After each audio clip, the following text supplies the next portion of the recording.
Hi friends, good morning to all. ఈరోజు మనం కొరమేను చేపల పులుసు ఎలా చేయాలో చూద్దాం. ముందుగా చేపలు తీసుకొచ్చి మార్కెట్ నుంచి దానిలో ఉప్పు పసుపు వేసి శుభ్రంగా కడిగేసి పక్కన పెట్టాను. ఇదిగోండి, ఇవేమో పులుసుకి తెచ్చిన వాటిలో సగం తీసాను. ఇదిగోండి, ఇవైతేనేమో ఫ్రైకి చిన్న ముక్కలు సన్నగా ఉన్నవి ఫ్రైకి తీసాను. చేపల పులుసులోకి మనకి ఒక 4 పచ్చిమిరపకాయలు, ఒక చిన్నపాటి టమాటా, ఒక 3 పెద్ద ఉల్లిపాయలు వీటిని చక్కగా కడిగి ముక్కలుగా కట్ చేసుకొని పక్కన పెట్టుకుందాం. అలాగే చేపల పులుసులోకి 150 గ్రాముల చింతపండు తీసుకొని గుజ్జుగా పులుసు పిసుకొని ఇలా పక్కన పెట్టుకుందాం. ఇదిగోండి, దీనిలోకి ఇది చేపల పులుసులోకి అండి 2 స్పూన్లు కల్లుప్పు వేస్తున్నాను. అలాగే 2 స్పూన్లు కారం,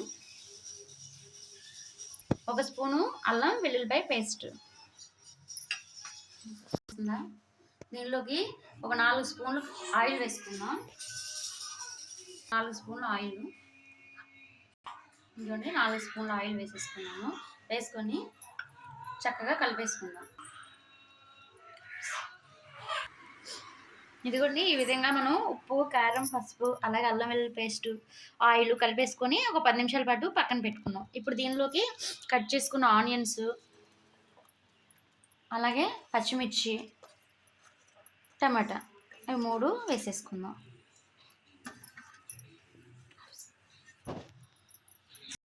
ఇవి వేసుకున్నాక ముందుగా మనం నానబెట్టుకొని గుజ్జు తీసుకున్న చింతపండు రసం దీనిలో వేసుకుందాం.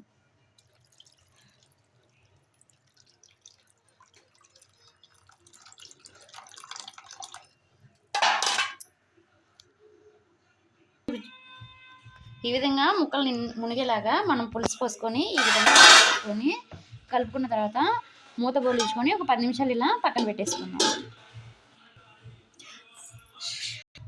10 నిమిషాలు అవుతుందండి. చక్కగా పులుపు ముక్కకు పట్టేసి ఉంటుంది. ఇంకా స్టవ్ మీద పెట్టుకొని స్టవ్ ఆన్ చేసుకుందాం.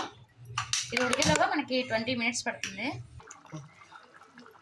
ఈ విధంగా ఉడుకుతున్నప్పుడు దీనిలో కొంచెం జీలకర్ర నలుపుకొని 1 టీ స్పూన్ జీలకర్ర ఇలా పైన వేసుకోవాలి. మంచి ఫ్లేవర్ యాడ్ అవుతుంది దానివల్ల. అలాగే కొంచెం ఉడికాక కరివేపాకు వేసుకొని లైట్గా ఒకసారి తిప్పేసుకొని మళ్ళీ స్టవ్ మీద పెట్టుకుందాం.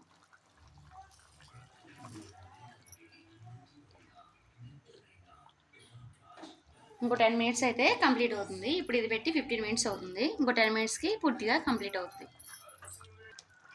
ఇదిగోండి, ఈ విధంగా చక్కగా ఉడికిపోయింది. మనకి మొత్తం 25 మినిట్స్లో ఈ కొరమేను పులుసు చక్కగా రెడీ అయిపోయింది. ఫైనల్గా దీనిలో ధనియాలు జీలకర్ర అలాగే కొంచెం గసగసాలు ఈ 3 కలిపిన పౌడర్ కొంచెం వేసాను.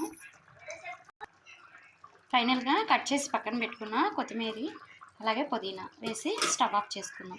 ఇంతే అండి, కొరమేను పులుసు రెడీ అయిపోయింది. ఈ వీడియో మీకు కానీ నచ్చినట్లయితే లైక్ చేయండి. కొత్తగా మా ఛానల్ని చూసినట్లయితే సబ్స్క్రైబ్ చేయండి. Thank you to all. కమ్మనైన కొరమేను చేపల పులుసు అండి.